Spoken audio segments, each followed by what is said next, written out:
नमस्कार. आजच्या व्हिडिओमध्ये आपण बघणार आहोत topic number 3, inheritance and variation. हा जो टॉपिक आहे या टॉपिकमध्ये बरेचसे असे कन्सेप्ट्स आहेत जे कन्सेप्ट्स जेनेटिक्स आणि व्हेरिएशन या दोन महत्त्वाच्या गोष्टी शिकवणार आहेत आपल्याला. इनहेरिटन्स म्हणजे काय, व्हेरिएशन म्हणजे काय आणि त्याच्याशिवाय हेरिडिटी नावाचा प्रकार काय असतो. म्हणजे इनहेरिटन्स हा काय कन्सेप्ट आहे, त्याच्याशिवाय व्हेरिएशन म्हणजे काय आणि ह्या दोन कन्सेप्ट शिवाय हेरिडिटी म्हणजे नेमकं काय असतं आणि हेरिडिटी आपण कशाला म्हणणार आहोत, असे 2-3 महत्त्वाचे मुद्दे आपल्याला ह्या टॉपिकमध्ये बघायचे आहेत. याची स्टडी करताना किंवा ह्या टॉपिकची स्टडी करताना इनहेरिटन्स म्हणजे काय ते बघत असताना आपल्याला क्रोमोझोम म्हणजे काय ते आधी बघावं लागेल. मग क्रोमोझोम म्हणजे काय, क्रोमोझोमच्या टाइप्स म्हणजे काय, क्रोमोझोम आणि जीन्स या दोघांचे एकमेकांशी काही कनेक्शन आहे का, किंवा क्रोमोझोम्स, जीन्स, DNA आणि क्रोमॅटिन मटेरियल या सगळ्यांचं एकमेकासोबत काही कनेक्शन आहे का, ही सगळी कनेक्शन्स आपल्याला तपासून पाहावी लागतील. आणि एकदा का आपल्याला ह्या सगळ्यांच्या मधलं प्रॉपर रिलेशन लक्षात आलं की मग इनहेरिटन्स आणि व्हेरिएशन हे समजायला सोपं जातं. मग सगळ्यात पहिला कन्सेप्ट काय आहे या टॉपिकमध्ये, तर क्रोमोझोम म्हणजे काय आणि इनहेरिटन्सचे मेकॅनिझम म्हणजे नेमकं काय, किंवा क्रोमोझोमचा जो पॅटर्न आहे की ह्या पॅटर्नमध्ये क्रोमोझोमची स्ट्रक्चर्स, त्याच्यानंतर क्रोमोझोम एका जनरेशनमधून पुढच्या जनरेशनमध्ये कसा ट्रान्सफर होतो, क्रोमोझोम एका जनरेशनमधून पुढच्या जनरेशनमध्ये जाण्यासाठी नेमकं काय असायला पाहिजे, म्हणजे ज्याला आपण इनहेरिटन्सचं युनिट म्हणू शकू. आणि एकदा ते लक्षात आलं की मग इनहेरिटन्स, व्हेरिएशन आणि हेरिडिटी ह्या तिन्ही गोष्टी समजायला सोप्या जातात. ह्या तिन्ही गोष्टींचं एकमेकांसोबतचं कनेक्शन काय आहे तेही आपल्या लक्षात यायला जातं. आता chromosomes and mechanism of inheritance आणि त्याच्यानंतर जेनेटिक टर्मिनॉलॉजी. सो जेनेटिक्स जे आहे, व्हेरिएशन जे आहे, याच्यामध्ये वेगवेगळ्या डेफिनेशन्स कुठल्या वापरल्या जाणार आहेत. म्हणजे जीन्स समजून घ्यायचा असेल, DNA समजून घ्यायचा असेल तर त्याच्यामधला प्रत्येक पार्ट समजणं जितकं महत्वाचं आहे तितकंच त्याच्यामध्ये येणाऱ्या प्रत्येक डेफिनेशन समजून घेणं गरजेचं आहे. प्रत्येक डेफिनेशन्स आपल्याला समजणं गरजेचं आहे. आता इनहेरिटन्स, व्हेरिएशन हे समजून सांगण्यासाठी ग्रेगर जॉन मेंडेल हे जे सायंटिस्ट होऊन गेले, ह्या सायंटिस्टनी हे मोठ्या ज्यांनी सायन्समध्ये स्टडी केली, फिजिक्समध्ये स्टडी केली, मॅथमॅटिक्समध्ये स्टडी केली, जनरल सायन्समध्ये ज्यांनी स्टडी केली, म्हणजे तसं बघितलं तर त्यांचा बेस जो होता, जॉन मेंडेल सरांचा जो काही बेस आहे, एज्युकेशनल बॅकग्राऊंड जो आहे, हा एज्युकेशनल बॅकग्राऊंड फिजिक्स आणि मॅथमॅटिक्स या 2 सब्जेक्टमधून पुढे आले ते. पण त्यांची जी स्टडी आहे, त्यांनी केलेली जी स्टडी आहे, ज्याला आपण पुढे जाऊन मेंडेलिझम असं म्हणणार आहोत, हे मेंडेलिझम बायोलॉजीमध्ये खूप कनेक्ट करतं. बायोलॉजी म्हणजे नेमकं काय आणि इनहेरिटन्स आणि व्हेरिएशन म्हणजे काय हे सुद्धा आपल्याला समजून सांगतं. सो त्याच्यासाठी आपल्याला मेंडेल सरांची थोडीफार हिस्ट्री बघावी लागेल ह्या टॉपिकमध्ये. त्यांची हिस्ट्री बघूया आणि हिस्ट्री बघून झाल्याच्या नंतर त्यांनी जे काम केले, त्यांनी जे वर्क केलंय, ज्याला आपण मेंडेलिझम म्हणणार आहोत, हे जे काही काम केलंय, तर ते जे वर्क आहे ते वर्क एक्सपेरिमेंट्स ऑफ हायब्रिडायझेशन ह्या हेडिंग अंडर आपल्याला बघायचं आहे. सो त्यांनी ते एक्सपेरिमेंट करताना ते एक्सपेरिमेंट कशावरती केलेत, म्हणजे ॲनिमलवरती केलेत की प्लांटवरती केलेत की अजून कुठल्या लिव्हिंग ऑर्गॅनिझमच्या फॉर्मवरती केलेत, हे सगळं आपल्याला बघायचं आहे. मग जसं आपण शिकत जाऊ, जसं आपण बघत जाऊ, ॲक्च्युअल मला असं वाटतं की 10वीच्या जुन्या सिलेबसमध्ये किंवा 10वीच्या टॉपिक्समध्ये, 10वीच्या S2 मध्ये, विज्ञानच्या सेकंड पेपरमध्ये मेंडेल आणि मेंडेलिझम याच्याबद्दल बऱ्याचशा गोष्टी येऊन गेलेल्या आहेत.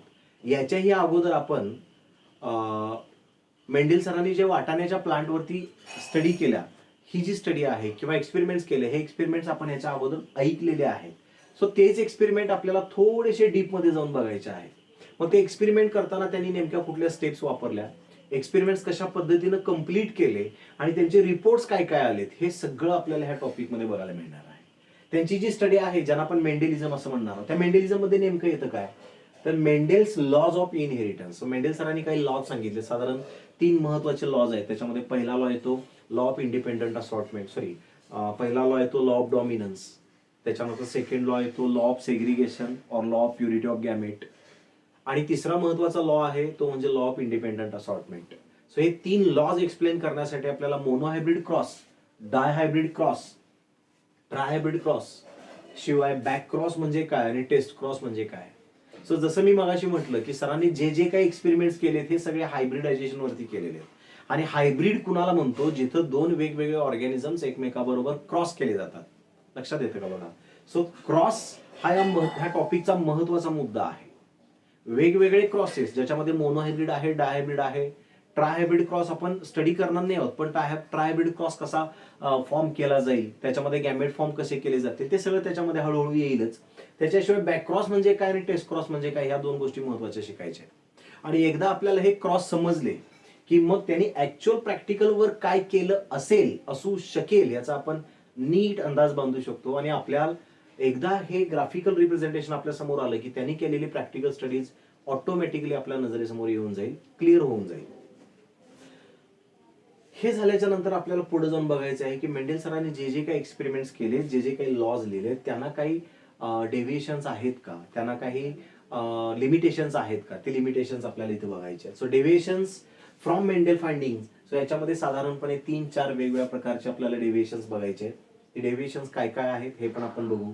ज्याच्यामध्ये कोडॉमिनन्स आहे, प्लिओट्रॉपी आहे, मल्टिपल अलील आहे, पॉलिजेनिक इनहेरिटन्स आहे, असे वेगळे वेगळे डेव्हिएशन्स आपल्याला बघायचे आहेत. सो इथपर्यंतचा जो पार्ट आहे तो पार्ट आहे मेंडेल सरांनी केलेल्या वाटाण्याच्या झाडावरचा pea plant, garden pea plant आपण ज्याला म्हणतो, किंवा पायसम सटायवम हे ज्याचं बोटॅनिकल नाव आहे. तर त्या प्लांटवरती केलेल्या सगळ्या स्टडीज आपल्याला इथपर्यंत बघायच्या आहेत, up to deviation from Mendel finding. आणि त्याच्यानंतर मात्र टॉपिक थोडासा चेंज होणार आहे आणि त्या टॉपिक मध्ये आपण बघणार आहोत exact structure of chromosome. So which come under the chromosomal theory of inheritance. क्रोमोझोमची जी काही थिअरी आहे इनहेरिटन्सची, तर ती जी थिअरी आहे ती थिअरी नेमकी काय आहे. सो सुटोन अँड बॉवेरी नावाचे 2 सायंटिस्ट, ह्या 2 सायंटिस्टनी ही थिअरी एक्सप्लेन केली, क्रोमोझोमल थिअरी, की याच्यामध्ये क्रोमोझोम एका जनरेशन मधून दुसऱ्या जनरेशन मध्ये जातो कसा, क्रोमोझोमला एका जनरेशन मधून दुसऱ्या जनरेशन मध्ये जायला कोण मदत करतं, आणि क्रोमोझोम एका जनरेशन मधून दुसऱ्या जनरेशन मध्ये जाण्याच्या प्रोसेसला आपण काय म्हणणार आहोत, एवढं आपल्याला ह्या इथून पुढच्या सगळ्या पार्ट मध्ये बघायचं. सो त्याच्यासाठी मगाशी मी म्हटल्या पद्धतीनं क्रोमोझोम म्हणजे काय आणि क्रोमोझोमचं जीन, डीएनए ह्यांच्याशी असणारं रिलेशन काय हे आपल्याला याच्यात आधी बघायला मिळेल. त्याच्यानंतर त्याच्या स्ट्रक्चर्स, क्रोमोझोमच्या स्ट्रक्चरवरती आपण त्याचे महत्वाचे 2 टाइप्स करणार आहोत. त्याच्यामध्ये एक्स क्रोमोझोम म्हणजे काय, वाय क्रोमोझोम म्हणजे काय, जे आपण ह्युमनशी रिलेटेड असणारे क्रोमोझोम बघणार आहोत. आणि त्याच्याही पुढे जाऊन आपल्याला महत्वाचा कन्सेप्ट जो बघायचा आहे तो म्हणजे त्या क्रोमोझोमचे महत्वाचे 4 टाइप्स. हे जे 4 टाइप्स आहेत, हे 4 टाइप्स कोणत्या बेसवरती आपण करणार आहोत ते पण आपण ह्याच्या टॉपिक मध्ये बघूया. त्याच्यानंतरचा पार्ट येतो मात्र linkage and crossing over. Linkage म्हणजे काय, क्रॉसिंग ओव्हर म्हणजे काय, लिंकेज का गरजेचा आहे, क्रॉसिंग ओव्हर का गरजेचा आहे. 11वीच्या सिलेबस मध्ये जो सेल डिव्हिजन नावाचा टॉपिक येऊन गेला, त्या सेल डिव्हिजन मध्ये क्रॉसिंग ओव्हर म्हणजे काय हा कन्सेप्ट आलेला आहे. त्या क्रॉसिंग ओव्हर मध्ये क्रोमोझोम कसे डिवाइड होतात, त्याच्याशिवाय एका सेलच्या 2 सेल्स कशा तयार होतात, हा कन्सेप्ट सेल डिव्हिजन मध्ये येतो. मात्र इथे एक क्रोमोझोम दुसऱ्या क्रोमोझोम बरोबर क्रॉस कसा होतो आणि एका क्रोमोझोम मधले जीन्स दुसऱ्या क्रोमोझोम मध्ये कसे ट्रान्सफर केले जातात, ते क्रॉसिंग ओव्हर होण्यासाठी काय गरजेचं आहे, ते क्रॉसिंग ओव्हर झालं नाही तर काय होईल, हा सगळा कन्सेप्ट याच्यामध्ये येतो लिंकेज अँड क्रॉसिंग ओव्हर मध्ये.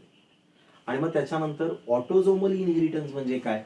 सो सगळ्यात महत्वाची गोष्ट, ह्युमनच्या बॉडीमध्ये 2 प्रकारचे आपण जीन्स किंवा 2 प्रकारचे क्रोमोझोम्स आपण ऐकलेले आहेत, ज्याच्यामध्ये एकाला म्हणणार आहोत आपण सेक्स क्रोमोझोम, एकाला म्हणणार आहोत आपण ऑटोझोम. सो ऑटोझोम जे असतात हे ऑटोझोम्स आपल्या बॉडीचे कॅरेक्टर्स डिसाईड करत असतात, आपल्या बॉडीचा कलर, बॉडीचा शेप, हेअर कलर, त्याच्याशिवाय eye colour, eye shape, nose shape, प्रत्येक ऑर्गनचा शेप, प्रत्येक ऑर्गनची साईज, प्रत्येक ऑर्गनचा colour, skin colour, in short हे जे सगळे कन्सेप्ट आहेत, हे सगळे कन्सेप्ट किंवा हे सगळे कॅरेक्टर जे आहेत बॉडीचे, हे सगळे कॅरेक्टर्स ऑटोझोम ठरवत असतात.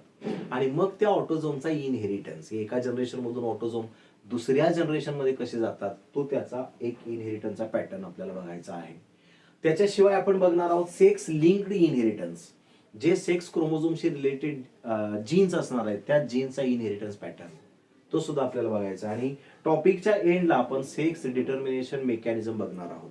सो सेक्स डिटर्मिनेशन मेकॅनिझम जे आहे, या सेक्स डिटर्मिनेशन मेकॅनिझम मध्ये ह्युमनच्या बॉडीमध्ये किंवा ह्युमन्समध्ये सेक्स डिटर्मिनेशन कसं होतं, ह्युमन्समध्ये मेलच्या बॉडीमधले जीन्स कुठले आहेत, फिमेलच्या बॉडीमधले जीन्स कुठले आहेत, आणि येणारी नवीन प्रोजेनी जी आहे ह्या प्रोजेनीचा सेक्स डिटर्मिनेशन कोण करतं किंवा सेक्स डिटरमाइन होण्यासाठी मेल गरजेचा आहे किंवा फिमेल गरजेचा आहे. इन शॉर्ट मेल ठरवतो की फिमेल ठरवतो येणाऱ्या नवीन जनरेशन मधल्या लिव्हिंग ऑर्गॅनिझमचा सेक्स. सो हा झाला सेक्स डिटर्मिनेशनचा. सो ह्युमनचा बघणार आहोत. त्याच्याशिवाय बर्डचं सेक्स डिटर्मिनेशन आपल्याला बघायचं आहे की बर्ड्समध्ये सेक्स डिटर्मिनेशन कोण करतं, कसं करतं. त्याच्याशिवाय हनी बीज जे आहे त्या हनी बीज मध्ये सुद्धा आपल्याला सेक्स डिटर्मिनेशनचा एक पॅटर्न बघायचा आहे. आणि ऍट द एंड ऑफ टॉपिकच्या सगळ्यात शेवटी एक महत्वाचा कन्सेप्ट आहे की क्रोमोझोमल डिसऑर्डर्स आणि ऑटोझोमल डिसऑर्डर्स. लक्षात येतं का बघा, म्हणजे जेनेटिकल डिसऑर्डर जे आहेत हे जेनेटिकल डिसऑर्डर्स कशा पद्धतीनं क्रिएट होऊ शकतात. एखाद्या जनरेशन मध्ये जर एखादा जेनेटिक डिसीज असेल तर तो डिसीज एका जनरेशन मधून पुढच्या जनरेशन मध्ये ट्रान्सफर कसा होतो.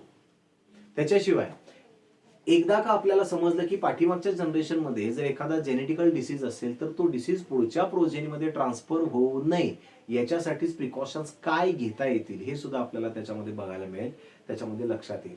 सो याच्यामध्ये वेगवेगळे 3 ते 4 वेगवेगळे आपण क्रोमोझोमल डिसीज बघणार आहोत, ऑटोझोमल डिसीज 1-2 बघणार आहोत.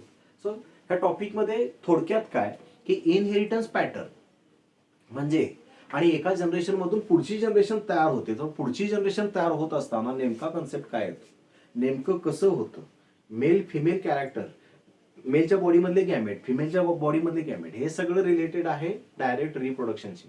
सो हे सगळं बघत असताना आपल्याला बरेचसे असे कन्सेप्ट लक्षात येतील की ज्याच्यामध्ये म्हणजे बरेचसे काही असे प्रश्न आपल्याला अनुत्तरित असतात की एखाद्या बॉडीमध्ये जीन चेंज होतात म्हणजे काय होतं, किंवा नॉर्मल मेल आहे नॉर्मल फिमेल आहे पण ह्या दोघांच्या पासून तयार होणाऱ्या ऑफस्प्रिंग मध्ये एखादा जेनेटिकल डिसीज कसा काय फॉर्म होऊ शकतो, ह्या सगळ्या प्रश्नांची उत्तर आपल्याला ह्या टॉपिक मध्ये बघायचे आहे. सो इनहेरिटन्स अँड व्हेरिएशन हा टॉपिक जितका आपल्याला थेअरीसाठी महत्वाचा आहे तितकाच तो आपल्याला नीटच्या प्रिपरेशनसाठी आणि सीईटीच्या प्रिपरेशनसाठी महत्वाचा आहे. सो लक्षात घ्या, टॉपिक इझी आहे, टॉपिक मध्ये खूप काही अडचणीच्या गोष्टी नाहीत. अगदी आपण क्रोमोझोमच्या किंवा इनहेरिटन्सच्या मेकॅनिझम पासून टॉपिकला सुरुवात करणार आहोत आणि प्रत्येक कन्सेप्ट एकदम प्रॉपर पद्धतीनं त्या त्या वेटेज प्रमाणे आपण सॉल्व्ह करत जाऊ, बघत जाऊ आणि मग थोडक्यात आपल्याला इनहेरिटन्स पॅटर्न काय आहे हे तो टॉपिकच्या एंडपर्यंत आपण बऱ्यापैकी समजून गेलेलो असणार. थँक्यू.